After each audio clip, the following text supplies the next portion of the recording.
Simple ingat po tayong lahat, mga kapatid. And to further our cause para sa ating Tulong Mga Kapatid Bayanihan Drive, a few words from the chairman of the MVP Group, Mr. Manny V. Pangilinan. Good evening, sir.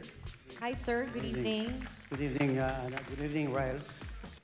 Good evening sa inyo lahat sa Vibe. Maraming salamat sa pag-umpisa ng itong telethon ba to get you guys involved in fundraising and to help the victims, principally in Visayas and of course now Northern Central Luzon. So thank you. Thank you to all of you. Maraming salamat po, Sir MVP. Kasama po namin si Ms. Menchi Silvestre of Alagang Kapatid Foundation. Hello po, Ma'am Menchi. Hello, magandang gabi po sa inyong lahat. Ayan, ano po ang inyong mensahe para sa ating mga kapatid? Well, nagpapasalamat kami sa MVP, CSR Council, yung mga bumubuo ng iba't ibang mga foundations under the Manny Pangilinan Group, na itong musika natin ngayong gabing ito ay daan para tayo ay makapaghatid ng pag-asa sa ating mga kababayan na sa mga oras na ito, ang iba sa kanila maaaring hindi pa kumakain ng maayos, walang maayos na tulugan, pero gamitin natin ang musika sa gabing ito para bigyan natin sila ng pag-asa. Yes, thank you so much, Ms. Menchi. And we're also inviting all the companies at partners natin to pledge. Sama-sama po tayo sa pagtulong, mga kapatid. Thank you, Ms. Sylvester. And now, let's start sharing. Scan the QR code on your screens and join the Tulong Mga Kapatid Bayanihan Drive. Makikita rin po sa inyong screens ang Alagang Kapatid Foundation Incorporated hotlines at Viber numbers. Supporting also our cause tonight, the face of Face-to-Face Harapan, Ms. Corina Sanchez. Thank you, Joao, and thank you to everybody watching Vibe. Alam ko, napakarami pong nanonood ng Vibe, so kami po'y nakikisingit para kami po ay manawagan. So, bago tayo manawagan, isang paalala rin sa lahat ng mga Pilipino, you're so young, so you probably don't know what I'm talking about, but after about more than 30 years of covering calamities nationwide, ang nalalaman ko po, ang Pilipino ay napakatatag.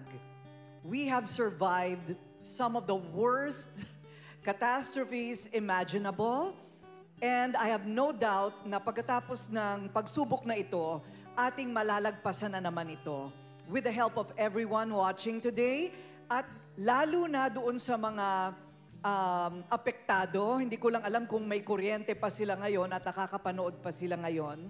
Pero sana ang panawagan natin sa lahat ay sumunod sa kanilang mga pinuno ng barangay, lumikas, habang may panahong lumikas, huwag na magpakatigas ng ulo, at isalba natin ang mga kabataan, yung mga bata, hindi ba? And also hopefully, even yung mga alagang hayop natin, all the animals that are often left behind kapag sila ay lumilikas na ng kanilang mga tahanan. So this is a time when we count our blessings. There are many images already of what is going on in Baler, Aurora, in Camarines, and so many other places. Unbelievable. Nagsisigawan na po ang mga tao, pero hari nawa, walang death toll at wala ring masasaktan, konti lang ang masisira. Pinapanalangin ko nga sana maligaw yung bagyo. Sana maligaw. Sana nga po. At talagang matunaw na siya. Ipagdasal po natin, Okay. Lord, iligaw po ninyo ang bagyo. Pero wag naman pumunta sa ibang bansa. Okay. Mga kapatid, ang amin pa rin pong panalangin at paalala ng pag-iingat sa lahat ng mga naapektuhan ng sama ng panahon. Harapin po natin ang realidad.